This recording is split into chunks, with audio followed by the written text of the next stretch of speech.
हर आदमी ऐसे ही सदन चलाओ तो अच्छा लगता है। लाने का अधिकार नहीं है।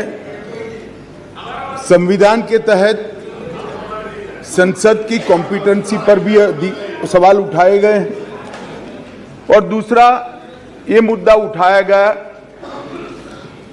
कि विधेयक जो लेकर मैं इस सदन के सामने उपस्थित हुआ हूं, वो विधेयक सुप्रीम कोर्ट के जजमेंट के भावनाओं के विरुद्ध है।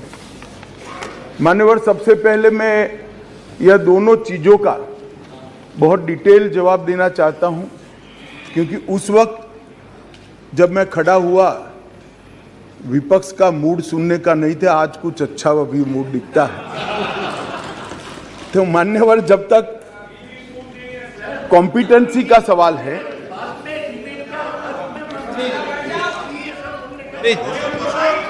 प्लीज माननीय मान्यवर, जहां तक कॉम्पिटेंसी का सवाल है, संघ राज्य क्षेत्र का प्रशासन संविधान के भाग 8 में उल्लिखित प्रावधानों के तहत आता है। अनुच्छेद 239 से 242 तक इसकी कार्यरीति को संविधान में वर्णित किया गया है और अनुच्छेद 239 के ए में विशेष प्रावधान किए गए हैं, जिसके तहत दिल्ली विधानसभा सहित एक संघ शासित प्रदेश है। तो दिल्ली ना तो पूर्ण राज्य है, ना संघ शासित प्रदेश है, ना संघ शासित प्रदेश विथ असेंबली है। क्योंकि ये राजधानी क्षेत्र है, इसको ध्यान में रखते हुए 239 ए में इसका एक विशेष प्रावधान संविधान के तहत किया गया है।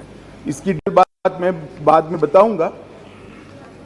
अब कहा कि भारत सरकार को इसके बारे में कानून बनाने का अधिकार नहीं है, ऐसा विषय कुछ सदस्यों के द्वारा रखा गया। मैं इस सदन का ध्यान अनुच्छेद 239 ए 3B की तरफ दिलाना चाहता हूं। 239 ए 3B बहुत स्पष्ट है। इसके तहत इस संसद को दिल्ली संघ राज्य क्षेत्र या इसके किसी भी भाग के बारे में उससे संबंधित किसी भी विषय पर कानून बनाने का पूर्ण अधिकार प्राप्त है। इसलिए कुछ सदस्यों ने जिस बात को इंट्रोडक्शन के वक्त यहां उठाने का प्रयास किया था, मेरा दायित्व बनता है, उस वक्त माहौल ठीक नहीं था, तो आज इसका मैं ढंग से जवाब दूं। मान्यवर, कुछ सदस्यों ने यह भी कहा हाथ में सुप्रीम कोर्ट के जजमेंट रखकर कि ये सर्वोच्च अदालत के आदेश के उल्लंघन कर इसको लाया गया है। मैं वो सभी सदस्यों को विनती करना चाहता हूं कि आपने सर्वोच्च अदालत के आदेश का अपने मनपसंद हिस्सा ही पढ़ा है। जब सर्वोच्च अदालत के आदेश को सदन में कोट करते हैं तो संपूर्ण आदेश का अध्ययन होना जरूरी है। उसका दूसरा हिस्सा भी पारदर्शिता के साथ सदन के सामने रखना चाहिए। खैर, जिन्होंने नहीं रखा, मैं रख देता हूं। मान्यवर, मैं स्पष्टता करना चाहता हूं कि ये विधेयक जो है, इसमें सर्वोच्च अदालत के निर्णय को जो उन्होंने रिफर किया है, उसके पैरा 86, पैरा 95 और विशेष कर पैरा 164F की ओर मैं ध्यान आकर्षित करना चाहता हूं। उसमें स्पष्टता से कहा है कि संसद को 239 ए के तहत दिल्ली संघ राज्य क्षेत्र के किसी भी विषय पर कानून बनाने का अधिकार है। ये अदालत ने अपने जजमेंट के अंदर बहुत स्पष्ट कर दिया है। मान्यवर, अब मैं थोड़ा विधेयक पर बात करना चाहूंगा। दिल्ली शासन, इसकी एक ऐतिहासिक पृष्ठभूमि है। मान्यवर, दिल्ली की स्थापना 1911 में अंग्रेजों के शासन के द्वारा महरौली और दिल्ली दो तहसीलों को पंजाब प्रांत से अलग कर बनाई गई। 1919 और 1935 में ब्रिटिश सरकार ने चीफ कमिश्नर प्रोविंस का नोटिफिकेशन किया और दिल्ली को चीफ कमिश्नर प्रोविंस के तहत रखा गया। आजादी के बाद पट्टाभी सीतारामैया समिति दिल्ली को राज्य स्तर का दर्जा देने की सिफारिश की। हालांकि जब सिफारिश संविधान सभा के समक्ष आई, मेरा विपक्ष के सदस्यों को विनम्रता से अनुरोध है कि इस बात को जरा गौर से सुनेगा। पट्टाभी सीतारामैया समिति की सिफारिश जब सदन के सामने आई, तब पंडित जवाहरलाल नेहरू जी, श्रीमान सरदार पटेल, राजा जी, राजेंद्र प्रसाद और डॉक्टर अंबेडकर जैसे नेताओं ने इसका विरोध किया कि ये उचित नहीं होगा कि दिल्ली को पूर्ण राज्य का दर्जा दिया जाए। मैं फिर से एक बार रिपीट करता हूं, किसने विरोध किया था? पंडित नेहरू ने किया था, सरदार पटेल ने किया था, राजा जी ने किया, राजेंद्र प्रसाद जी ने किया और अंबेडकर जी ने भी इसका विरोध किया था। और उस वक्त पंडित नेहरू जी के एक चर्चा के हिस्से को मैं सदन के सामने रखना चाहता हूं। 2 साल पहले सदन ने एक समिति, सीतारामैया समिति की नियुक्ति की और अब जब रिपोर्ट आया है तब दुनिया बदल गई है, भारत बदल गया है और दिल्ली काफी हद तक बदल गई है।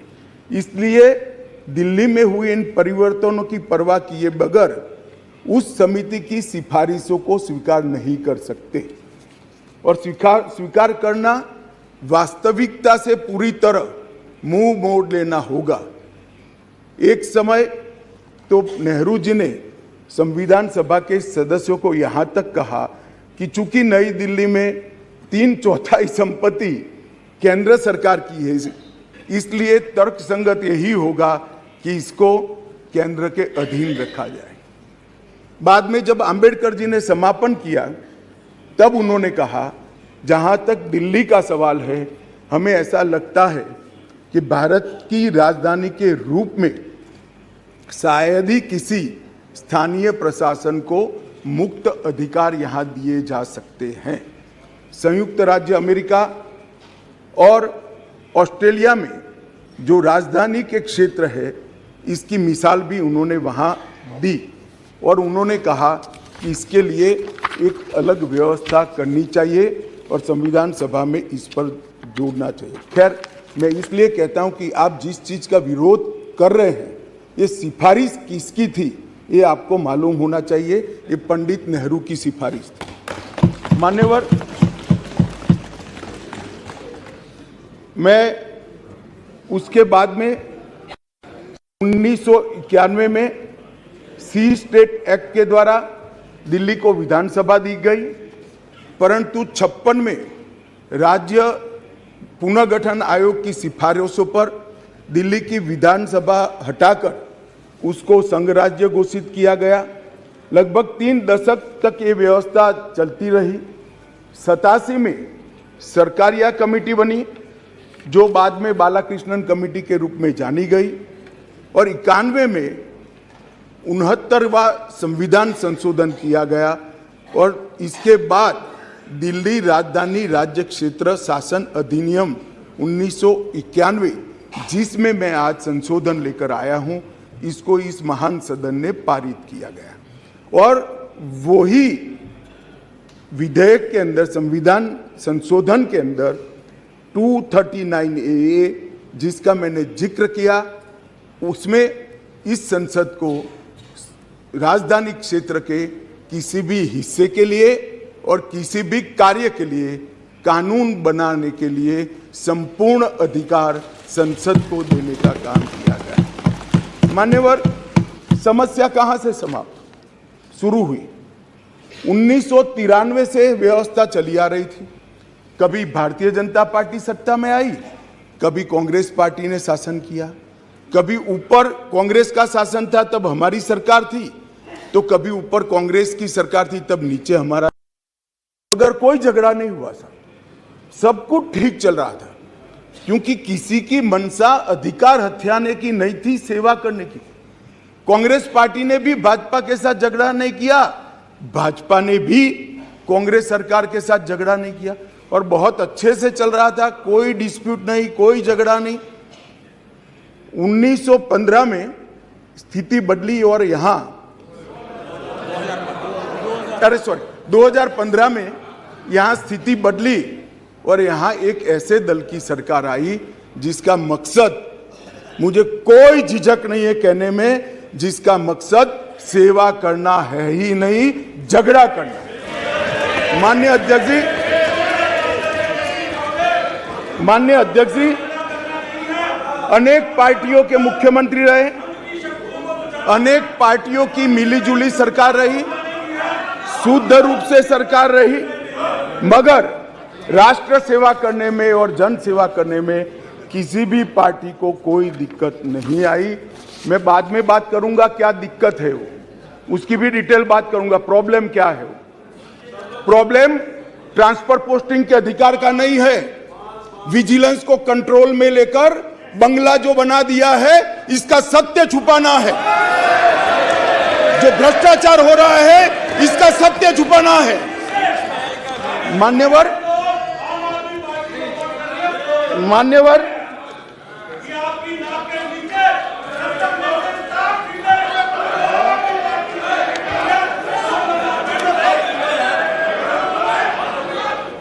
मान्यवर उसके बाद में 15 में अचानक ही दिल्ली राज्य सरकार ने एक विषय सर्कुलर निकाला जिसमें उन्होंने ट्रांसफर पोस्टिंग के अधिकार अपने हाथ में लिए। केंद्र सरकार ने एक नोटिफिकेशन निकाला, उसको हाई कोर्ट में चैलेंज किया गया। हाई कोर्ट का फैसला केंद्र सरकार के पक्ष में आया, इसको सुप्रीम कोर्ट में चैलेंज कर दिया गया, उसमें खंडित जनादेश आया, फिर संविधान पीठ बनी। संविधान पीठ ने कुछ फैसले कर नीचे फिर से 2 जजों की बेंच को दिया, उसमें भी सहमति नहीं बन पाई, और फिर से संविधान पीठ बनी जिसने अभी फैसला दिया। मान्यवर वो जो इंटरप्रिटेशन है, वो इंटरप्रिटेशन उन्होंने कानूनी और मॉरल दृष्टि से नहीं किया। उन्होंने इंटरप्रिटेशन कानून की स्थितियों का करते हुए ये कहा है कि फिर भी दिल्ली देश की संसद को और भारत सरकार को दिल्ली संघ राज्य क्षेत्र के लिए हर प्रकार का कानून बनाने का अधिकार है। वो अधिकार का उपयोग कर एक वटहुकम, एक नोटिफिकेशन निकाला गया, और वो नोटिफिकेशन इसलिए निकालना पड़ा कि संसद उस वक्त काम नहीं कर रही, मतलब संसद बैठी नहीं थी, बैठकें चल नहीं रही, तो नोटिफिकेशन निकला, और संसद सत्र के अनुपस्थिति में जो नोटिफिकेशन निकला, इसको मैं यहाँ लेकर आया हूँ, जो आज सदन के चर्चा के लिए मैंने आप सबके सामने रखा है। मेरा सभी पक्ष के सदस्यों से विनती है कि चुनाव जीतने के लिए, किसी समर्थन हासिल करने के लिए, किसी पक्ष का विधेयक का समर्थन करना या विरोध करना, ऐसी राजनीति नहीं करनी चाहिए। नए गठबंधन बनाने के अनेक प्रकार होते हैं। नया गठबंधन बनाने के अनेक प्रकार होते हैं। विधेयक और कानून देश के भले के लिए लेकर आते हैं। इसका विरोध या इसका समर्थन भी देश के और दिल्ली के भले के लिए करना चाहिए। अगर हमारी राजनीति में थोड़ी स्वीकृति कम है तो सबको मिलाना है। दिल्ली का जो होना है वो हो, जितना भ्रष्टाचार होना है वो हो। मंत्री कुछ भी करे, मुख्यमंत्री करोड़ों के बंगले बनाए, मगर हम विपक्ष में रहते हुए समर्थन करेंगे, क्योंकि हमें गठबंधन बनाना है। इस तरह से नहीं सोचना चाहिए। मेरी अपील